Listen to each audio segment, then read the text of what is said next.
Oi pessoal, estou aqui para explicar mais um conteúdo novo para vocês que se chamam Indefinitive Article, que são artigos indefinidos na língua inglesa. Só recapitulando com vocês, o que é mesmo um artigo?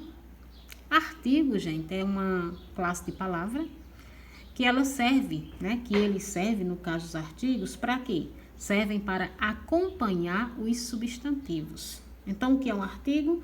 É a palavra que serve para acompanhar um substantivo definindo ou indefinindo, porque eu tenho dois tipos de artigos: artigos definidos e artigos indefinidos.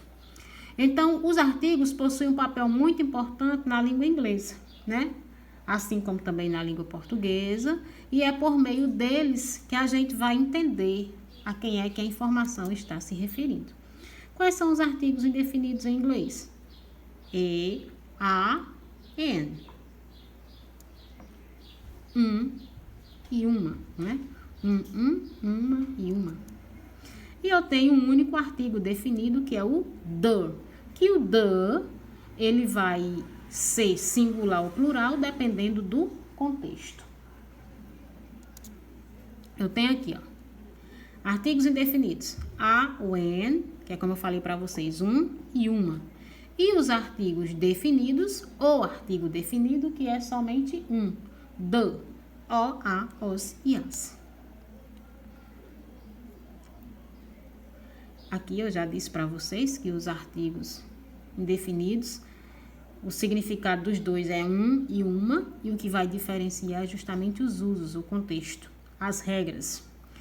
Começando aqui, a primeira regra. A gente usa o a com palavras que iniciam com som de consoante. Então, as palavras que iniciam com som de consoante, o artigo é a. A boy, a window, a cat. Som de consoante. Então, diante de consoante ou de palavras que têm som de consoante, eu uso a.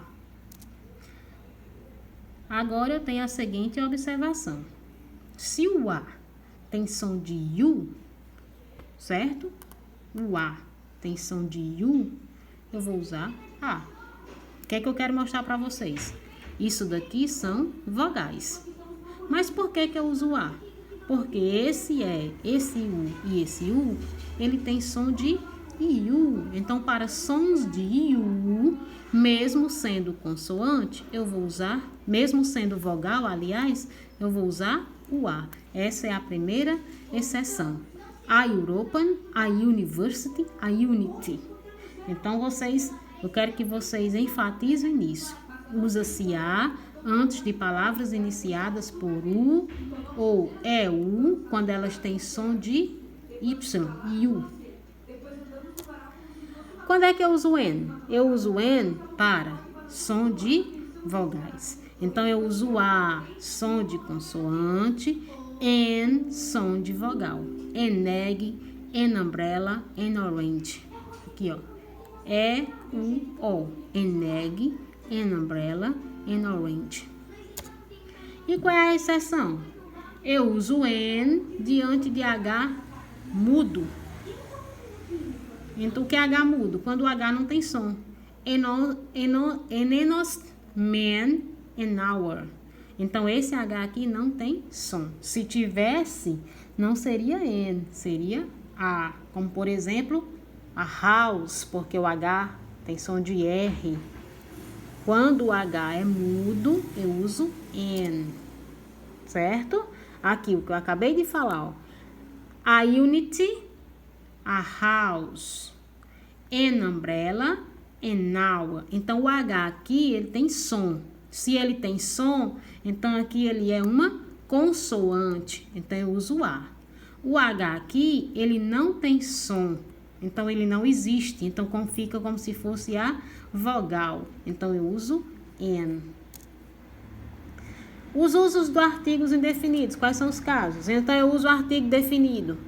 Indefinido diante de profissões, a teacher, a an engineer. Então, quando eu quero especificar, quando eu estou me referindo a uma profissão, eu uso o artigo indefinido. Quando eu estou me referindo a uma nacionalidade, então também eu uso o artigo. An Englishman, a German. I loved a German woman. Então, eu amei uma mulher alemã. William é um homem inglês. Então, quando eu me refiro à nacionalidade, eu uso um artigo. Religião. Quando eu também me refiro a religiões, eu uso o artigo. Catholic, Protestant. Então, religiões. Então, aqui vem a presença do artigo. Nomes de medidas, pesos e divisões de tempo. Então, nesses casos, eu também vou usar o artigo. Né? Aqui, ó. Kilo, an hour, a day. 3 times a day. E quando eu quero definir alguma coisa, no caso aqui, ó, a dog, eu estou especificando, dizendo que o cachorro é um animal doméstico. Já o leão é um animal campestre, né? Silvestre. E assim sucessivamente. E aí termina a nossa aula, vamos para a sequência de exercícios que vocês irão fazer posteriormente.